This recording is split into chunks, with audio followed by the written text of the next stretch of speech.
Kita mulai para jamaah sekalian. Bismillahirrahmanirrahim. Assalamualaikum warahmatullahi wabarakatuh. Innal hamdalillah nahmaduhu wa nasta'inuhu wa nastaghfiruh wa na'udzu billahi min shururi anfusina wa min sayyiati a'malina. May yahdihillahu fala mudilla lahu wa may yudlil fala hadiya lahu. Asyhadu an la ilaha illallah wahdahu la syarika lahu wa asyhadu anna Muhammadan abduhu wa rasuluh. يا أيها الذين آمنوا اتقوا الله حق تقاته ولا تموتن إلا وأنتم مسلمون. أما بعد فإن أصدق الحديث كتاب الله وخير الهدي هدي محمد صلى الله عليه وسلم وشر الأمور محدثاتها وكل محدثة بدعة وكل بدعة ضلالة وكل ضلالة في النار. اللهم انفعنا بما علمتنا وعلمنا ما ينفعنا وزدنا علما. رب اشرح لي صدري ويسر لي أمري واحلل عقدة من لساني يفقهوا قولي. Masyarul muslimin, para jamaah sekalian, bapak-bapak, ibu, para rekan, saudara-saudari, semoga senantiasa dimuliakan di rahmat Allah Subhanahu wa taala. Alhamdulillah, kembali kita dipertemukan oleh Allah pada dari kajian manasik haji, dan ini adalah pertemuan ke-9, di mana pada pertemuan ke-9 kali ini insya Allah kita akan membahas seputar miqat haji dan umrah. Apa itu arti miqat, bagaimana pembagiannya, demikian pula seperti apakah perinciannya, dan seperti apa hukum-hukum seputar miqat. Insyaallah pada waktu kali ini, ya, antara maghrib dan isya kita akan membahasnya. Salam dan salam tak lupa senantiasa kita alamatkan, kita sanjungkan pada Nabi dan Rasul kita, Nabi Muhammad SAW. Baiklah para jamaah, ya, insya Allah kita akan membahas miqat haji dan umrah. Ini pembahasan yang penting, ya, termasuk pembahasan yang penting, mengingat tidak sedikit dari kita yang salah, ya, mengingat tidak sedikit dari kita yang salah. Ya, beberapa info masuk ke kami, ya, dari pertanyaan-pertanyaan yang ada, ya, bagian masih kurang paham mengenai miqat, ya. Makanya kita angkat, ya, dari tema kajian seputar manasik haji. Dan kita mulai dari definisi atau makna atau arti dari miqat. Apa itu arti miqat? Ya. Miqat jamaknya mawaqit bahasa Arabnya, ya. Itu secara bahasa adalah waktu dan tempat tertentu untuk beribadah. Ya, waktu dan tempat yang telah ditentukan, ditetapkan oleh syariat untuk ibadah. Ada secara istilah yaitu waktu dan tempat, ya. Waktu dan tempat yang telah ditentukan oleh syariat, ditentukan oleh Allah Subhanahu wa taala atau oleh Rasul sallallahu alaihi wasallam, yang hakikatnya merupakan wahyu dari Allah, ya, untuk melaksanakan ibadah haji dan umrah.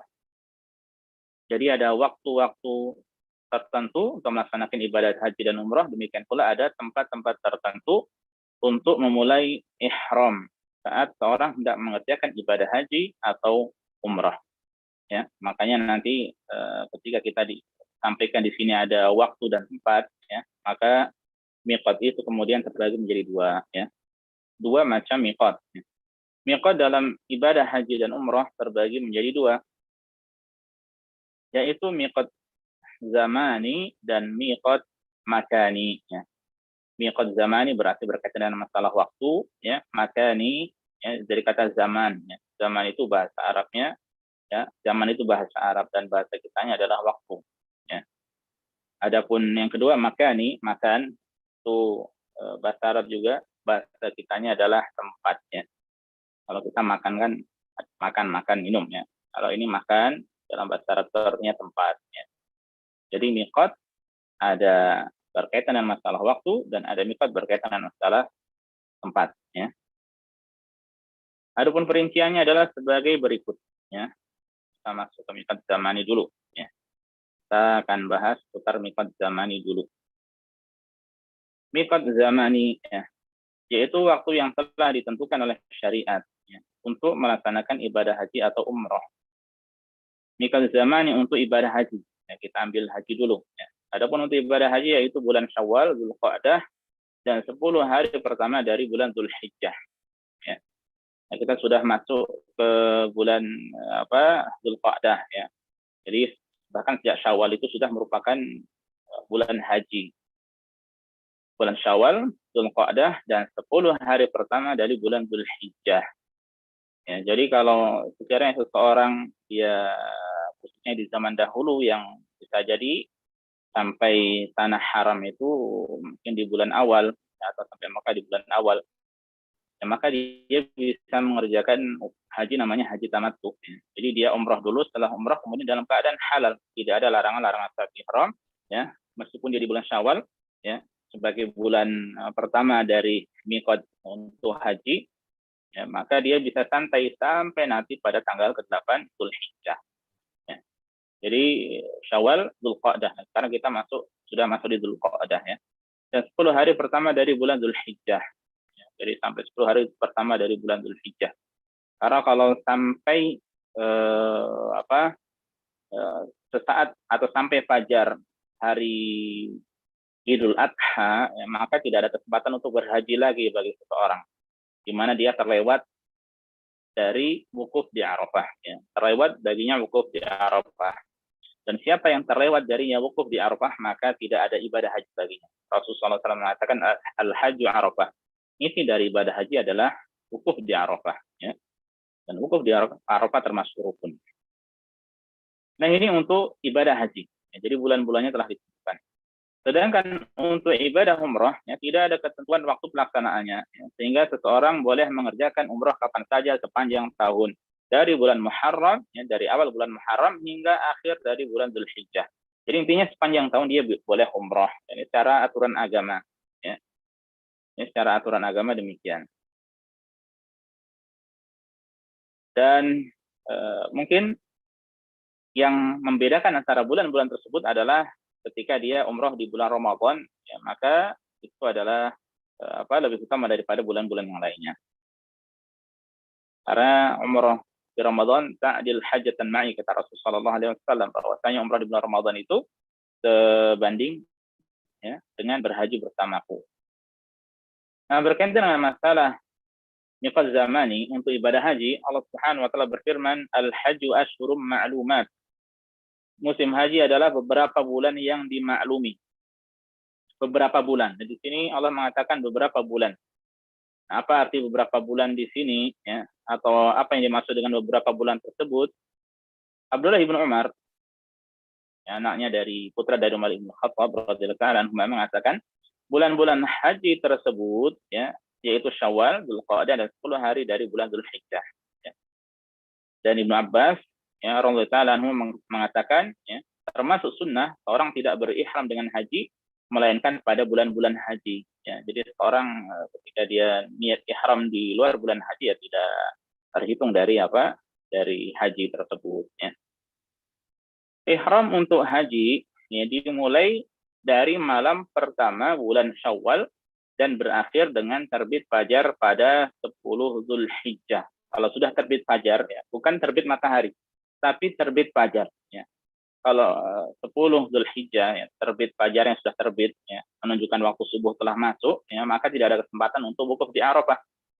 Ya, jadi kalau seorang dia tidak ada waktu untuk wukuf di Arafah kecuali malam saja, ya, atau di akhir malam, dan dia hanya lewat, ya, jadi hanya lewat menuju Muzdalifah, ya, dan dia niatkan untuk wukuf di Arafah malam itu, maka sah wukufnya. Ya. Tapi kalau sudah terbit fajar, ya, dia tidak ada kesempatan untuk wukuf, maka tidak ada haji baginya. Ya, tidak ada haji baginya. Nah, ini penjelasan singkat seputar miqat zamani atau miqat berkaitan dengan masalah waktu. Sekali lagi, untuk ibadah haji, ya, bulan Syawal, Dzulqa'dah, dan 10 hari pertama dari bulan Dzulhijjah. Adapun untuk umrah, maka kapan saja sepanjang tahun dibolehkan. Yang kedua adalah miqat makani, yaitu tempat-tempat yang ditentukan, yang telah ditentukan oleh syariat untuk memulai ihram bagi seorang yang akan melaksanakan ibadah haji atau umrah. Ya, jadi bagi seorang yang dia ada niat untuk mengerjakan ibadah haji dan umrah, ya, maka dia memulai berihram. Maksudnya mulai berihram di sini niatul dukhul fin nusuk, ya, dia niat masuk untuk mengerjakan manasik, ya, baik itu umrah atau haji. Nah, itu arti berihram. Ya. Orang yang mengerjakan disebut dengan muhrim. Ya. Ya, jadi muhrim itu dalam bahasa Arab adalah orang yang niat mengerjakan manasik, entah itu haji atau umrah dalam keadaan ihram. Yang laki-lakinya kita tahu adalah dengan mengenakan pakaian dua helai, ya, untuk sarung atau bawahan satu, untuk atasan satu.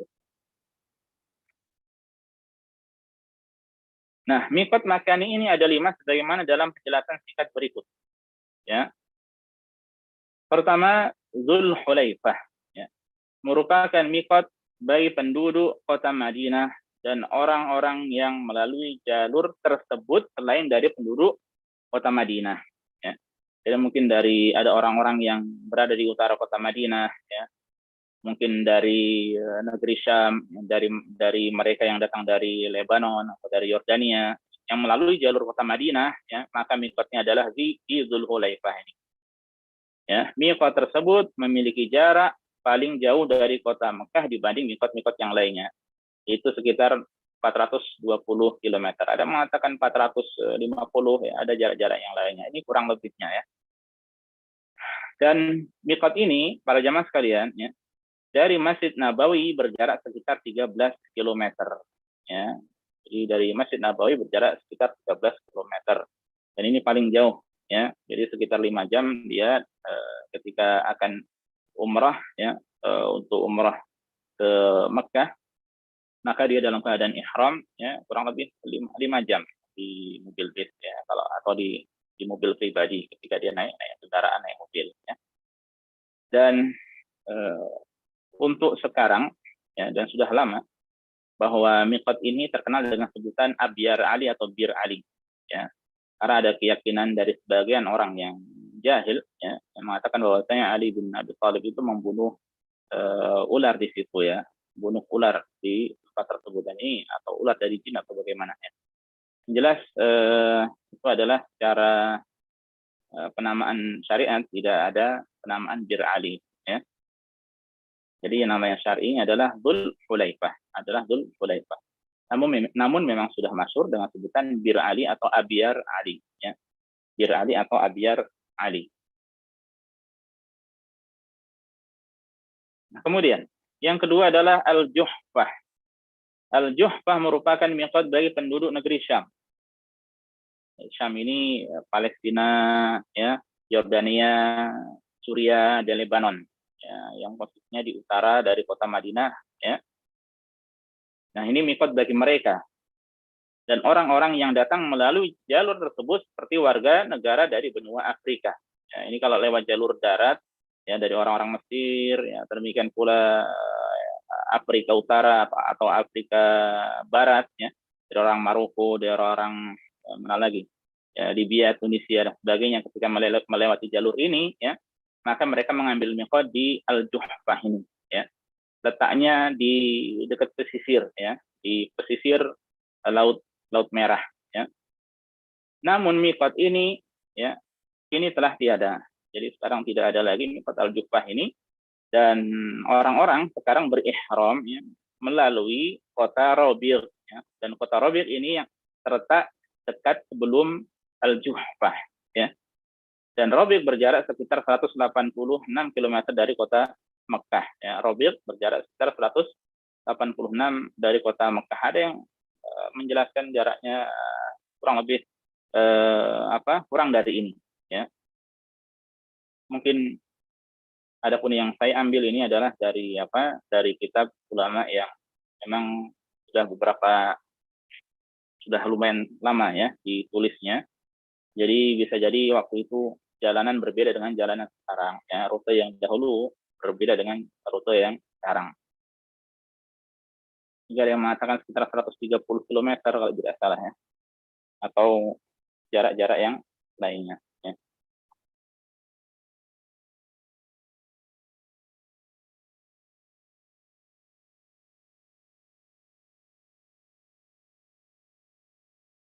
Baik,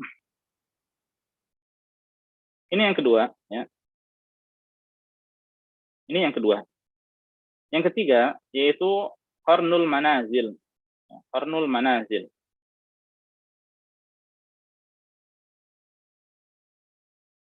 Tempat ini sekarang, ya, dikenal dengan nama As-Sairul Kabir, ya. atau Wadi As-Sail, lembah As-Sail, ya, atau As-Sail Kabir, lembah Sail yang besar, ya. Merupakan miqat bagi penduduk kota Najd, ya. Penduduk kota Najd itu kalau dulu disebut dengan kota Najd, ya, yaitu mencakup seperti Riyadh, ya, Qasim, ya, kemudian Al-Hail, ya, itu dulu adalah Najd, di situ ya disebut dengan kota Najd. Atau demikian pula dari masyarakat provinsi Timur Arab Saudi seperti sini, ya, dari Dammam dan sekitarnya. Demikian dari Qatar, dari Bahrain, ya, dan orang-orang yang datang melalui jalur tersebut, ya. Jarak miqat ini dari pusat lembah, ya, hingga kota Mekah sekitar 78 km. Ya, dari pusat lembahnya. Ya, karena dari Wadi Sail, Wadi itu artinya lembah. Dan ada yang mengatakan sekitar 75 km. Ya, ada kurang lebih. Nah, kemudian para jamaah sekalian, azanillahu hayyakum, ya, di kota Taif, ya, itu ada wadi namanya Wadi Mahram. Ya. Ada namanya Wadi Mahram. Nah, bagi penduduk kota Taif atau siapa saja yang melewati jalur pegunungan Al-Hada, ya, boleh memulai berihram dari Wadi Mahram yang berjarak sekitar 75 km dari kota Mekkah. Ya. Lembah tersebut merupakan rute tertinggi dari Qarnul Manazil dan bukan miqat tersendiri. Jadi ulama mengatakan bahwa ini adalah daerah tertinggi dari Qarnul Manazil. Ya. Nah, ini poin ketiga tadi, Qarnul Manazil. Kemudian letak tertingginya, ya, itu adalah disebut dengan Wadi Mahram. Ini letaknya di atas, ya. Di apa? Kalau dari sini kita dari Riyadh menuju Mekkah, biasanya orang-orang kan berbelok ke kanan melewati As-Sailul Kabir, ya. Nah, ini kalau dia lurus melalui kota Taif, ya. Nanti di situ ada dua jalur untuk menuju Mekkah, ada bisa melewati pegunungan Al-Hada dan bisa melewati pegunungan Asy-Syafa. Ya, ada Asy-Syafa, Al-Hada, dan daerah yang indah di situ, ya, dua-duanya. Ada tempat-tempat wisata yang indah. Nah, sebelum kota Al-Hada, ya, setelah kita dari Taif naik ke atas, maka ada miqat di situ, ya, atau ada tempat yang sebenarnya miqat atau apa, daerah tertinggi dari Qarnul Manazil. Nah, bagi penduduk kota Taif, ya, bisa atau orang-orang yang datang darinya bisa melalui miqat tersebut, ya. Bisa untuk jamaah yang ingin umroh, bisa dicoba, ya. Tempatnya sejuk dan jalanannya pun indah, ya. Karena nanti dia setelah itu setelah keluar dari miqat atau tempat tersebut, dia nanti akan menuruni lembah lewat Al-Hada dan terus sudah sampai ke Mekkah, ya. Jadi jalanannya turun terus. Kalau lewat Wadi As-Sailul Kabir atau Wadi Sail, ya, maka jalanannya secara umum landai, ya. Kemudian yang keempat adalah Yalamlam. Yalamlam merupakan lembah luas yang terbentang di dataran rendah dari pegunungan As-Sarawat hingga Tihamah. Di sana terdapat sumur yang dikenal dengan nama As-Sa'diyah, ya. Dikenal dengan nama As-Sa'diyah. Kalau kita lihat atau cari di peta itu ada miqat yang lama, ya, dan ada yang baru. Ya, dan yang lama ini sekarang sepertinya Allah alam kurang terawat. Ya, adapun yang orang-orang memulai miqatnya itu dari daerah yang disebut dengan As-Sa'diyah, ya. Dari situlah orang-orang sekarang berihram. Miqat ini berjarak sekitar 120 km dari kota Mekkah, ya. Jadi sekitar 120 km dari kota Mekkah. Dia mengatakan 130 km, ya, kurang lebih. Merupakan miqat bagi warga negara Yaman dan orang-orang yang melewati jalur tersebut, ya. Jadi kalau seorang dari Yaman, ya, atau mungkin orang-orang Jazan, ya, atau demikian pula dari orang-orang Asir, mantiqah Asir yang dekat pesisir laut, ya. Kemudian hendak menuju kota Mekkah dan melewati pesisir Laut Merah, ya, maka dia akan melewati As-Sa'diyah ini. Dia bisa berihram melalui daerah tersebut. Ya, bisa berihram melalui daerah tersebut. Nah, ini yang keempat, ya. Ini miqat yang keempat, yaitu Yalamlam. Nah, penduduk Indonesia, ya, adapun masyarakat Indonesia yang naik pesawat, ya, maka mereka mengambil miqatnya adalah dari atas pesawat dan ketika sejajar dengan Yalamlam ini, ya.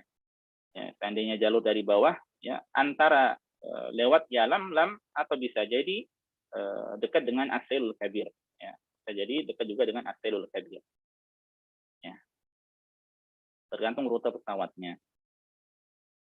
Dan yang kelima yaitu Zatu Irqin. Ya, Zatu Irqin. Zatu Irqin ini adalah miqat. Ya, miqat ini berjarak sekitar 100 km dari kota Mekkah. Ini yang terdekat kedua setelah As-Sailul Kabir. Ya. Jadi ada Zatu Irqin. Mulanya merupakan miqat bagi penduduk kota Irak. Ya. Jadi mulanya merupakan miqat bagi penduduk Irak. Hanya saja miqat ini sudah tidak ada sekarang, ya, dikarenakan tidak mudahnya akses menuju ke lokasi. Jadi lokasinya ini dekat, ya, untuk saat ini kita baca dulu. Untuk saat ini bagi mereka yang melalui jalur darat mengambil miqat di As-Sailul Kabir di Taif atau melalui Dzul Hulaifah di Madinah. Dari mereka orang-orang Irak, ya. Irak posisi di utara agak ke kanan, ya. Lokasi miqat ini berjarak sekitar 55 km dari As-Sailul Kabir di Taif. Ya. Nah, jadi miqat ini sekali lagi, ya, jaraknya begitu dekat dengan As-Sailul Kabir. Seandainya dari Zatu Irqin atau Zatu Irq ini langsung ke kota Makkah kurang lebih 100 kilo. Ya. Tapi kalau seandainya dia dari Zatu Irqin kemudian pergi ke As-Sailul Kabir, ya, kurang lebih 55 km. Nah, ini menunjukkan berdekatan. Ya. Karena dari timur dan dari Irak, ya, berdekatan. Kita dari provinsi timur atau dari Najd ini berdekatan dengan Irak. Ya. Irak posisinya rada kanan di atas. Ya. Hanya saja memang jalan menuju ke sana itu tidak mudah. Ya. Jalan menuju ke sana tidak mudah. Bahkan pemerintah Arab Saudi pernah menunjuk beberapa orang dari ulama kibar di sini untuk menetapkan, ya, atau untuk mencari atau untuk menghidupkan kembali lokasi tersebut, ya, Zatu Irqin. Ya, karena orang-orang pun kemudian meminta agar dibuatkan masjid supaya orang-orang itu tahu bagaimana atau dari mana mereka ketika mengambil miqat dari sana, supaya orang-orang tidak kehilangan jejak. Ya. Akhirnya mereka mempelajari lokasi dengan bantuan orang-orang setempat, ya, orang-orang dulu, ya, hingga akhirnya dibangunlah sebuah masjid. Ya, dibangunlah sebuah masjid di sana. Ya, namun wallahu ta'ala alam kalau untuk sekarang seperti apa, tapi masjid kalau kita lihat di foto-foto yang ada di internet, ya, maka masjid tersebut seperti terbengkalai, ya. Karena memang lokasi ke sana itu tidak mudah. Apalagi sekarang, ya, orang-orang ketika dari Irak contohnya, ya, maka mereka bisa mudah dengan naik pesawat, ya, bisa dengan mudah naik pesawat sehingga jalur daratnya terbengkalai, ya. Sehingga jalur daratnya terbengkalai. Nah, itu Zatu Irqin atau Zatu Irq. Yang secara asalnya adalah miqat bagi penduduk kota Irak. Nah, kemudian kita baca dalilnya, para jamaah sekalian, ya. Dalil dari miqat makani. Itu hadis dari Abdullah bin Abbas. Kita baca di mana Ibnu Abbas radhiyallahu ta'ala anhuma, ya, beliau mengatakan, Inna Nabiya sallallahu alaihi wasallam muwaqqata li ahli Madinah li ahli Madinah Dzul Hulaifah. Dunia Nabi itu menentukan miqat bagi penduduk kota Madinah yaitu Dzul Hulaifah. Wa li ahli Syami al-Juhfah. Dan miqat bagi penduduk negeri Syam yaitu al-Juhfah. Sudah kita sampaikan, Syam sekarang mencakup 4 negara, ya, yaitu Palestina, Yordania, Suria, dan Lebanon. Wa li ahli Najdin Qarnal Manazil. Dan untuk penduduk kota Najd, ya, yaitu Qarnul Manazil atau As-Sailul Kabir atau Wadi As-Sail. Wa li ahli Yaman Yalamlam. Dan bagi penduduk kota Yaman yaitu Yalamlam. Hunna lahunna. Nah, kemudian Rasulullah SAW mengatakan hunna lahunna wa liman ata alaihinna min ghairihinna mimman arada al-hajja wal umrah. Tempat-tempat tersebut, ya, miqat-miqat tersebut, ya, itu sebagai miqat bagi penduduknya. Jadi bagi penduduk kota tersebut, ya. Dan bagi orang dari negeri lain yang datang melalui jalur tersebut yang ingin melaksanakan haji dan umrah. Ya. Jadi miqat ini bagi orang yang ingin melaksanakan ibadah haji dan umrah. Maka itu bagi orang yang ingin masuk tanah haram dan dia tidak ada niat untuk haji atau umrah, ya, maka tidak diwajibkan, tidak disyaratkan untuk ambil ihram. Ya. Seperti kita tahulah sebagian orang supir, ya, atau supir bus, ya, atau sebagian orang yang ingin safar ke sana ada keluarganya, tidak ada niat untuk haji atau umrah, ya, maka mereka apa? Boleh dengan pakaian biasa, yaitu untuk laki-lakinya. Kemudian Rasulullah SAW mengatakan, "Waman kana duna dzalika famin haitsu ansha." Dan siapa yang tinggal di dalam wilayah-wilayah miqat tersebut, ya. Jadi siapa yang masuk di dalam miqat tersebut, maka ia berihram dari tempat tinggalnya. Siapa contohnya yang berada di dalam miqat, contohnya dari penduduk kota Jeddah, ya, atau mungkin tadi jalan Al-Hada, ya, atau mungkin orang-orang yang tinggal setelah Tilul Kabir, ya, atau mungkin orang-orang yang tinggal di tengah antara jalur Mekah Madinah, ya, setelah Dzulhulaifah, intinya dia di dalam miqat, ya. Maka ketika ingin umrah, ya, maka dia boleh berumrah dari tempat tinggalnya. Saya ulangi, maka dia memulai ihram dari tempat tinggalnya. Tidak harus keluar ke miqat dulu, ya, tapi dari rumahnya. Orang Jeddah, ya, yang tinggal di Jeddah atau ekspatriat yang tinggal di Jeddah, maka ihramnya dari tempat tinggalnya. Ya. Jadi siapa yang tinggal di dalam wilayah miqat tersebut, ya, maka ia berihram dari tempat tinggalnya.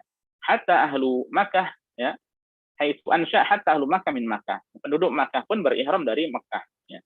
Nah, demikian pula penduduk kota Mekah pun berihram dari Mekah. Ini khusus untuk ibadah haji. Ya, jadi tidak keluar ke tanah halal.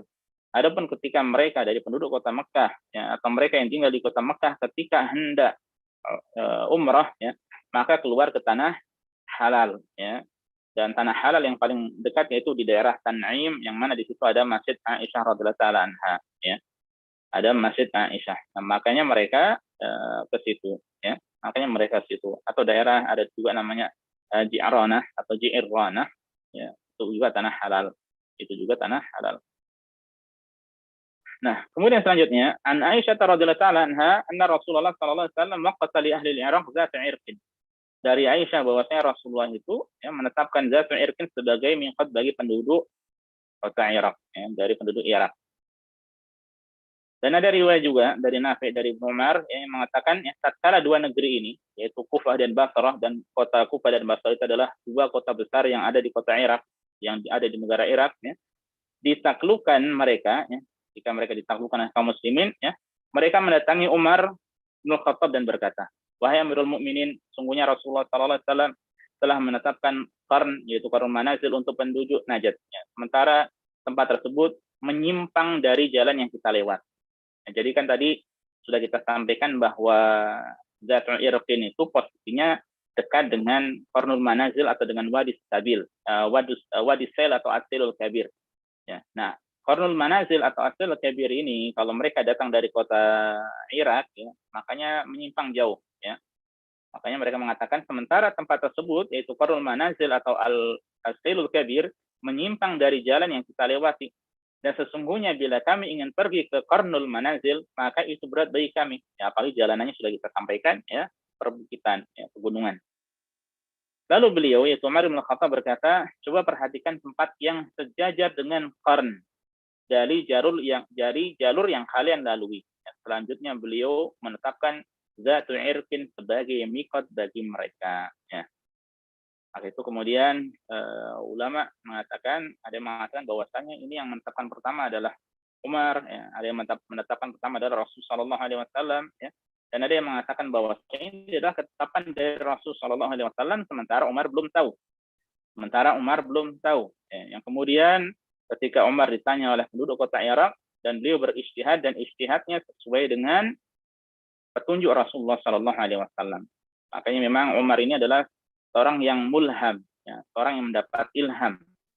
Ya. Bahkan sampai-sampai Rasulullah SAW itu mengatakan, ya, sekiranya ada nabi setelahku, maka itu adalah Umar. Ya. Maka itu adalah Umar. Dan Umar ini banyak pendapatnya, ijtihadnya yang sesuai dengan petunjuk Rasulullah SAW. Ya. Nah, ini untuk dalilnya. Di situ ada kecil, ya, di situ, ya. Layar kecil. Nah, di sini kurang lebihnya ini, ya, berdekatan Dzulhulaifah atau Bir Ali. Ya. Kemudian di sini Zatul Irqin. Ya. Ini Qarnul Manazil bagi orang penduduk timur, Riyadh dan sebagainya. Ini Yalamlam bawah dari kota dari Yaman. Ya. Kemudian di sini ada Al-Juhfah. Nah, yang dekat dengan Juhfah ini Rabiq ini agak mundur sedikit posisinya. Nah, ini yang di dalam ini namanya ini, dalamnya adalah daerah dalam miqat, nah, adapun yang luarnya maka luar miqat. Kemudian dalam miqat ini terbagi menjadi dua, ada tanah halal, yang besar tanah halal. Kemudian ketika dekat dengan haram maka disebut dengan tanah haram, ya, tanah haram. Nah, ini tanah haram. Ini ada pembahasan penting ya seputar masalah ini. Ya, makanya kita lanjutkan dengan permasalahan penting seputar miqat. Nah, ini sekali lagi penting ya bagi kita ya, hatta untuk umrah pun penting ya. Tidak khusus untuk haji tapi umrah juga penting, dan sudah saya sampaikan tadi di muka di awal bahwa sebagian dari kaum muslimin ada yang, atau sebagian teman-teman kita di sini ya, saja sebagian teman-teman kita di sini ada yang salah ya, ada yang salah paham dan tidak bertanya terlebih dahulu sehingga salah ya. Semestinya bertanya kalau tidak tahu. Baik, permasalahan penting seputar miqat ya.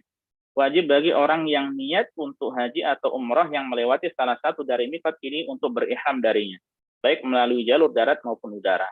Ya, contohnya kita dari Dammam di sini, dari Khobar, dari atau dari Syarqi ya, dari timur Arab Saudi. Ya, maka ketika melewati Selul Kabir atau tadi Wadi Mahram tadi, maka kita ambil miqat di situ. Ya, selama memang kita niat untuk haji atau umrah, baik jalur darat ataupun udara. Kemudian disyariatkan bagi orang yang melalui jalur udara untuk melakukan persiapan ihram ya, seperti mandi dan lain-lain ya, sebelum dia naik pesawat ya, mandi dari rumah maksudnya ya. Pakaian ihram boleh ia kenakan sebelum naik pesawat, itu ketika di rumah atau mungkin di toilet di bandara atau ketika di atas pesawat sebelum miqat ya. Agak ribet sepertinya ketika di atas ya, tapi boleh, cara asalnya boleh ya. Hanya saja hati-hati jangan terlalu dekat dengan apa? Dengan miqat ya. Karena pesawat itu kan cepat sekali bus ya, hingga khawatir langsung melewati miqat sementara dia belum mengenakan ihram. Pada saat sejajar atau dekat dengan miqat, dia segera memulai ihram dengan haji atau umrah. Ya, ketika ada pengumuman, ya, kalau tidak salah pengumuman dua kali ya, pengumuman pertama kemudian pengumuman kedua. Nah, ketika ada pengumuman kedua maka langsung dia niat untuk berihram. Ya. Niat ihram di sini maksudnya niat untuk berhaji atau umrah. Ya. Sekiranya ada seorang ya, yang dia karena tidak tahu atau terlewati, ya, kemudian dia lewat sampai Jeddah, bagaimana solusinya? Tidak mungkin dia kembali ke pesawat, kemudian pesawatnya balik lagi ya. Jadi solusinya bagaimana? Dia cari tanah halal, ya. Dia keluar naik taksi, keluar ke contohnya ke mungkin Selul Kabir, ya, atau ke Yalamlam yang terdekat Selul Kabir di Taif, ya. Maka kemudian dia mengambil miqat. Dan jangan disengaja, kalau disengaja tidak diperbolehkan. Baik. Kemudian orang yang melalui salah satu dari miqat tanpa ada niat mengerjakan haji atau umroh sebelumnya, ya, jadi dia masuk ke tanah haram, memang tidak ada niat untuk haji atau umroh sama sekali.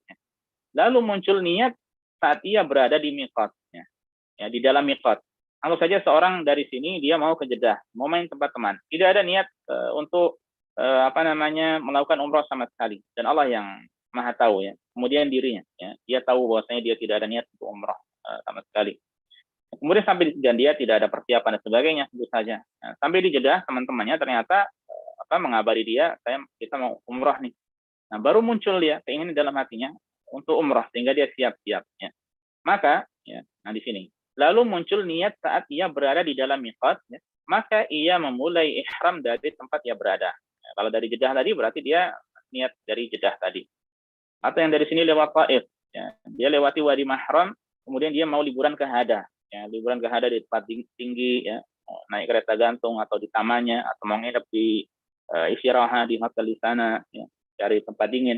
Awalnya tidak ada niat sama sekali untuk umrah. Ya. Kemudian ternyata di sana ketemu teman atau bagaimana, baru muncul niat itu. Ya. Maka dia ketika pasti seperti ini, ya, maka dia beli kain ihram dan boleh berihram dari tempat tersebut. Ya. Selama memang dia tidak ada niat sama sekali. Kalau dia ada niat, ya, meskipun niatnya itu nanti pekan depan saya niat umrah, atau sebulan ke depan saya niat umrah, ini berarti sudah ada niat, ya, sudah ada niat. Maka dia tidak boleh melewati miqat kecuali dalam keadaan berihram, ya, kecuali dalam keadaan berihram. Ya.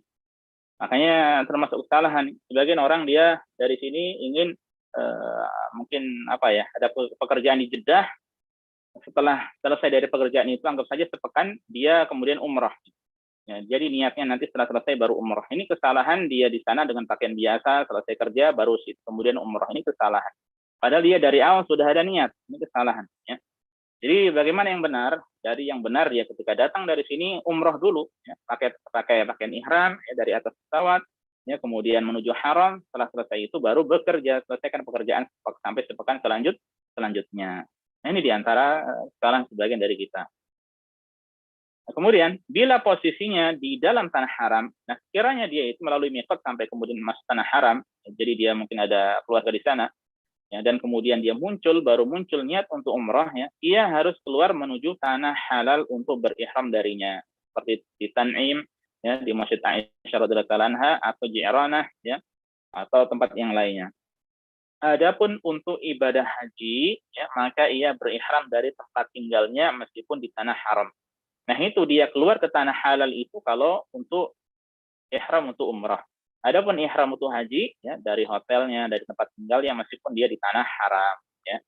Makanya orang yang haji tamattu contohnya ketika dia selesai umrah, ya, umrah untuk tamattu, ya, kemudian pada tanggal 8 Dzulhijjah, ya, kemudian dia bersih-bersih, mandi dan sebagainya, maka dari tempat tinggalnya dia yang di Mina ya dari Mina, yang di Aziziyah ya dari Aziziyah, yang di mungkin sekitar Mekah ya di situ juga, ya. Dan saya tekankan lagi, seandainya seseorang, ya, mau pergi ke sana, ya, kemudian ada pekerjaan selama 1 pekan atau 1 bulan, dan sebelum safarnya dari sininya memang sudah ada niat untuk umroh, ya, maka umrohnya tidak boleh diakhirkan, ya. Atau dia boleh diakhirkan, ya, tapi dia harus mengambil ihram. Dan itu tadi nanti kesulitan dia, ya, bekerja harus dengan pakaian ihram, ya. Makanya solusinya adalah dia ambil ihram, umroh selesai baru bekerja, ya. Dengan kata lain saya ulangi, tidak boleh melewati miqat kecuali dengan pakaian ihram, ya. Kalau seandainya mau menginap sehari 2 hari sepekan di Jeddah, ya, maka tetap dalam keadaan ihram. Dia memperhatikan larangan-larangan saat berihram, tidak boleh mengenakan parfum, ya, tidak boleh potong kuku, tidak boleh ambil rambut, ya, dan lain sebagainya. Ini penting, ya. Kemudian poin yang keempat, siapa yang datang dari negerinya via jalur udara dengan tujuan kota Madinah dan turun di bandara Jeddah. Ya. Jadi yang nggak saja dari Indonesia, dia mau ke Madinah. Ya. Jadi umroh, tapi tujuannya kota Madinah dulu. Ya. Tapi turunnya lewat Jeddah. Ya. Bandara Abdul Aziz, ya. Abdul Aziz.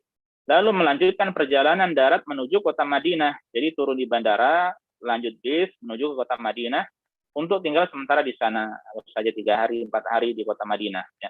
Selanjutnya ia mengambil miqat dari Dzulhulaifah. Ya. Kemudian dia mengambil miqat dari Madinah, maka hal ini dibolehkan, ya, sebab niatnya memulai ihram dari kota Madinah, ya. Bukan dari kota bukan dari Yalamlam, ya. Dan tidak dari Jeddah juga, ya. Jadi sekedar lewat saja maka tidak mengapa. Ya, sekedar lewat saja maka tidak mengapa. Atau contoh yang lain, seorang lewat jalur darat, ya, dia tujuannya dari Riyadh, tujuannya mau kota Madinah tapi tidak lewat Al-Qasim, ya, tidak melalui Al-Qasim dan seterusnya, tapi dia mau mampir mungkin di Mekah, tapi niatnya tujuan awalnya mau ke kota Madinah dan mengambil miqat di sana, ya, maka kemudian dia lewat Al Kabir atau lewat Al Hada, ya, kemudian ke Mekah, kemudian lanjut ke kota Madinah, maka tidak mengapa, ya. Nah, ketika lewat pertama ini tidak diharuskan diharuskan berihram atau mengenakan kain ihram. Kemudian kelima, bagi yang tinggal di dalam daerah miqat seperti penduduk kota Jeddah dan Al-Hada contohnya, ya, ia memulai ihram dari tempat tinggalnya seperti kita singgung tadi, ya. Jadi ini bagi yang tinggal, ya, bagi yang tinggal di sana, baik penduduk kota Jeddah contohnya atau demikian pula ekspatriat yang memang kerja di sana. Poin ke-6, siapa yang masuk melalui salah satu dari miqat tersebut tanpa ada niat haji atau umrah, jadi tidak ada niat sama sekali, seperti supir bis tadi, ya, atau sekarang ini mungkin niatnya dia ke Masjidil Haram itu untuk sholat, ya. Dia tidak bisa dapat tasrih untuk umrah itu kecuali 2 pekan sekali, ya. Bahkan di bulan Ramadan hanya sekali kesempatannya untuk umrah. Nah, kemudian di lain waktu dia ingin ke Masjidil Haram untuk sholat saja, ya. Maka bagaimana? Ya? Maka itu berarti tidak ada niat untuk umrah, ya. Maka tidak ada kewajiban berihram baginya bila ia telah melaksanakan haji atau umrah wajib. Ini syaratnya kalau memang dia sudah pernah melaksanakan haji wajib atau umrah wajib. Adapun yang belum pernah, ya, maka dia berkewajiban mengerjakan haji atau umrah dan tidak boleh ditunda. Jadi ini sudah dekat. Ya. Mengapa kok malah diakhirkan tidak ada niat untuk haji atau niat untuk umrah? Ya, ini tentunya apabila memang secara regulasinya memudahkan baginya. Khususnya umrah lah. Ya. Khususnya umrah. Dia mampu untuk umrah, ya, tapi kok berkunjung ke Mekah tanpa ada niat untuk umroh, sementara dia belum pernah umroh, kan ini sangat-sangat eman. Makanya ulama mengatakan tidak boleh ditunda-tunda, padahal dia ada kemampuan. Poin ketujuh, ya, orang yang niat mengerjakan haji atau umroh, ya, lalu ia melewati miqat dalam keadaan belum berihram. Jadi dia melewati Sail Kabir, melewati wadi mahram kalau dari sini. Ya. Dia wajib kembali ke miqat dan memulai ihram darinya. Ya, jadi kelewatan, ya, maka dia wajib kembali. Apa orang pernah juga teman kita dari kota Madinah mau ke sini, mau ke Mekah tidak tahu ihramnya di mana. Ketika sudah jalan sampai berapa kilo, ya, kemudian maka selanjutnya dia bertanya mana tempat mikotnya, kembali ke Bir Ali yang dekat di kota Madinah. Ya, bila ia tidak kembali dan memulai ihram dari dalam mikot atau dari mikot, ya, ia wajib membayar dam dengan menyembelih seekor kambing. Ya. Ibnu Abbas radhiyallahu anhu mengatakan manasya menutupi syai'an atau tarukahu falyuhrik dama. Ya, siapa yang lupa mengerjakan salah satu manasik atau meninggalkannya, maka ia wajib membayar dam. Ya. Selama ini adalah hal yang hukumnya atau manasik yang hukumnya wajib. Kalau rukun tidak bisa ditinggalkan sama sekali, ya. Kalau rukun tidak boleh ditinggalkan. Kalau wajib maka bisa diganti dengan membayar dam. Ya. Kemudian poin yang ke 8, ya, Jeddah terletak di dalam miqatnya dan bukan tempat untuk memulai ihram bagi selain penduduk Jeddah. Ya. Adapun bagi masyarakat Jeddah atau orang yang berkunjung ke sana tanpa ada niat untuk haji atau umrah sebelumnya, maka ia boleh memulai ihram dari kota tersebut. Ini sudah kita jelaskan juga tadi, ya. Hanya saja ini perlu penekanan lebih, ya, karena memang sebagian dari masyarakat Indonesia, bahkan bisa jadi banyak dari mereka, ada yang memulai ihram dari Jeddah, ya, dari bandara. Ya. Nah, ini kesalahan. Ini kesalahan. Yang benar adalah tidak demikian. Ya. Yang benar adalah tidak demikian. Kemudian ke-9, ya, penduduk kota Taif dan seperti mereka dibolehkan untuk mandi. Jadi kota Taif ini, ya, posisinya begitu dekat dengan dataran tinggi dari Qarul Manazil, ya, atau begitu dekat dengan Sailul Kabir, ya, sehingga mereka dibolehkan untuk mandi, mengenakan pakaian ihram dan sebagainya sebagai persiapan mulai ihram dari rumah masing-masing. Jadi tidak harus keluar ke miqat, dari rumah masing-masing karena memang tempatnya berdekatan. Selanjutnya mereka keluar menuju miqat untuk memulai ihram darinya. Ya. Contohnya, atau demikian pula penduduk kota yang lainnya, ya, yang dekat dengan dengan miqat, ya, maka tidak harus keluar ke miqat untuk bersih-bersih untuk persiapannya. Ya, boleh dari rumah. Dan terakhir, bagi penduduk kota Syam, ya, 4 negara yang sudah kita sampaikan tadi, bila mereka melalui jalur kota Madinah, maka mereka memulai ihram dari Dzulhulaifah. Ya, kalau secara asal tadi bahwasanya miqat bagi penduduk kota Syam adalah Al-Juhfah. Ya, sekarang mundur sedikit, ya, yang di Rabi', ya, di Rabi'. Nah, itu seandainya mereka lewat jalur pesisir Laut Merah, ya. Namun sekiranya mereka lewat jalur Madinah, ya, mungkin mau sholat di Masjid Nabawi dulu atau santai-santai di sana, ya, kemudian melanjutkan jalurnya, maka mereka mengambil miqat atau memulai ihram dari Dzulhulaifah atau dari Bir Ali. Ya. Inilah penjelasan singkat seputar miqat dan beberapa hal penting seputarnya. Ya. Semoga bisa kita pahami, ya, dan semoga kita tidak salah lagi, ya. Jadi bagi orang yang ada niat, ya, yang memang sudah ada niat untuk umrah atau haji, ya, maka ketika masuk, ya, maka harus dalam keadaan berihram. Dan termasuk kesalahan juga terkadang ada seorang ibu-ibu yang berhalangan, ya. Jadi dia jadi menggantungkan niatnya. nanti kalau saya bersih, saya mau umroh dah. Nah, sementara masih antara bersih atau tidak. Ya. Nah, maka berarti ini ada niat, ya, ada niat untuk umroh, ya, kalau bersih. Berarti dalam keadaan seperti ini, dia tetap diambil ihram di miqat tersebut. Ya. Dan untuk ibu-ibu lebih simpel. Jadi tidak harus dalam keadaan mandi atau dalam keadaan suci, tidak. Ya. Adapun ketika mengerjakan umrohnya, ya harus dalam keadaan suci, ya, khususnya ketika tawaf. Ya, khususnya ketika tawaf. Adapun ketika sa'i, tidak dalam keadaan suci, tidak mengapa. Nah, jadi termasuk kesalahan ketika seorang ikut jamaah umroh, ya, suami istri contohnya, sementara istrinya sedang berhalangan, kemudian dia ikut suaminya masuk ke tanah haram atau masuk di hotel, ikut di hotel, tinggal di hotel, ya. Kemudian setelah suci baru kembali ke Selul Kabir contohnya. Maka ini termasuk kesalahan, ya. Maka ini termasuk kesalahan. Karena dia sudah ada niat, ya, untuk umroh. Ketika ada niat, maka tidak boleh melewati miqat kecuali dalam keadaan suci. Ya. Dan khusus buat ummahat, buat akhwat, buat ibu-ibu, ya, jangan ragu untuk bertanya. Ya. Karena sebagian saya dapati, ya, banyak kesalahan itu dari pihak mereka. Ya. Bahkan kalau kita buka-buka pertanyaan yang dilontarkan kepada para ulama di sini, ya, banyak pertanyaan dari ibu-ibu, ya, dan kesalahan yang berkaitan dengan masalah ini. Ya. Ketika mereka berhalangan, ketika demikian, ya, sebagian mungkin karena tidak paham, ya, sehingga asal dikerjakan saja, ya, yang salah tersebut, ya, memutuskan perkara dengan sendiri. Ini termasuk kesalahan. Sementara Allah mengatakan, fasalu ahla dzikri in kuntum la ta'lamun, bertanyalah kepada ahli ilmu, ya, orang yang tahu apabila kalian tidak tahu, ya. Ini mencakup urusan dunia, apalagi urusan agama. Ya. Yang tidak tahu masalah masak tanya sama ahlinya. Ya. Yang tidak tahu masalah mekanik, tanya pada ahlinya. Yang tidak tahu bagaimana membuat tiwul, ya, maka tanya sama ahlinya. Ya. Dalam urusan agama demikian pula, tanya sama ahlinya. Inilah para jamaah sekalian, azanillah wa iyyakum, yang bisa disampaikan pembahasan seputar miqat. Ya. Semoga bermanfaat bagi kita semuanya. Sekiranya ada pertanyaan bisa disampaikan. Ya, wallahu taala alam wa sallallahu ala nabiyyina Muhammad wa sallama tasliman katsira. Barakallahu fiik. Bismillah, walhamdulillah, wassalatu wassalamu ala rasulillah wa ala alihi wa sahbihi wa man wala. Syukran wa jazakallahu khairan Ustaz atas ilmu dan faedah yang antum sampaikan. Insyaallah akan menjadi ilmu yang sangat bermanfaat bagi kami. Amin amin ya rabbal alamin. Taib, ini ada pertanyaan masuk Ustaz.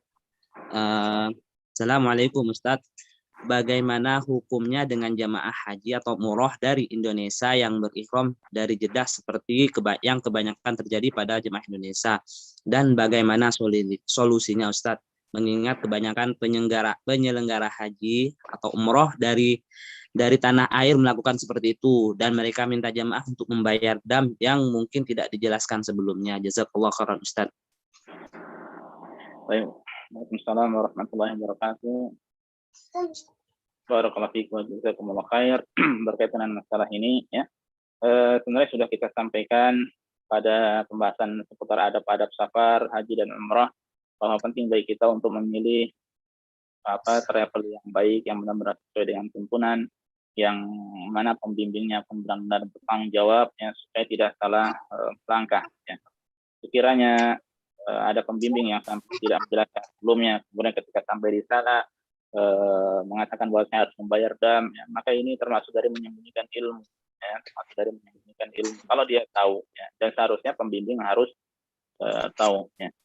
Kemudian lalu solusinya bagaimana ketika memang dia tidak tahu sebelumnya, tidak dijelaskan oleh pembimbingnya, ya, sudah kita sampaikan, ya, kira memang mudah dan dia tahu medan, ya, maka dia bisa keluar, ya, menuju ke tanah halal.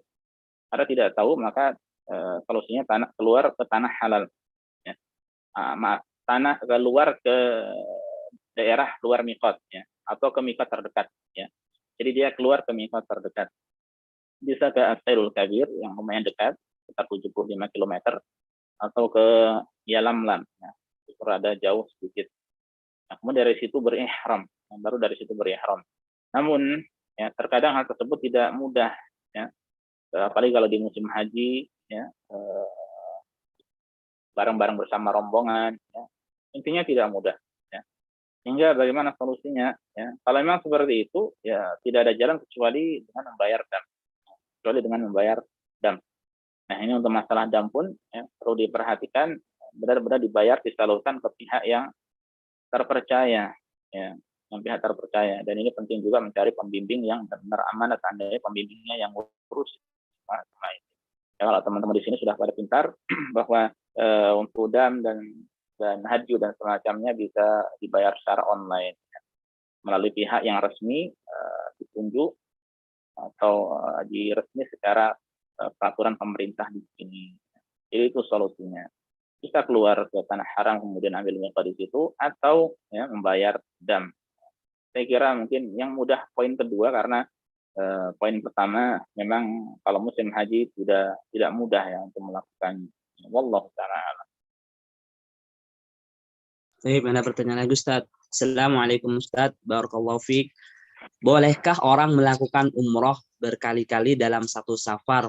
Kalau itu boleh, bagaimana caranya Ustaz? Haruskah keluar ke mikot lagi atau cukup ke tanah halal? Jazakallahu khairan Ustaz. Baik.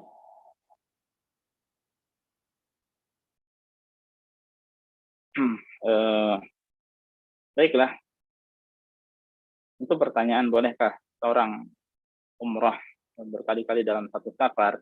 Ini memang permasalahan yang ada khilaf. Ya. Ada perbedaan pendapat di antara ulama dan kitab kita. Ya, ketika ada perbedaan di sini adalah yang kita lihat adalah dalilnya.